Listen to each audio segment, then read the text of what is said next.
انت بتعمل ايه دلوقتي؟ تمام. ممكن اشوف اللحام اللي انت لحمه على الصوره على كده. ده كان متضم خالص. شايف ده كده؟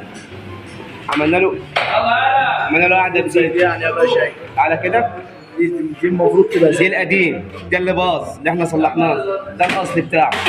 هتيجي تشوف ده من ده مش هتفرقوا عن بعضيه، يعني بعد ما يخلص مش هتفرق ده عن ده بعد ما نشطب برضه نصور. تمام.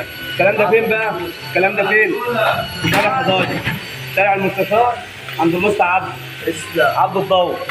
بجد هتيجي الورشه هتلاقي كل حاجه حلوه هنا. تعالى كده بص شوف اللحام. لا بصراحه ربنا حاجه فخامه. بص كده طبعا ده هيتظبط وهيرجع. شايف ده كده؟ ده المكان كان بايظ برضه، مكان الصاموله بتاعت يعني حاجه شجره كده، والدنيا كانت حلوه فيها بصراحه. صور الستينه اللي نورنا اصلا. صور الستينه اللي نورنا. خش عليه خش عليه على طول. حبيبي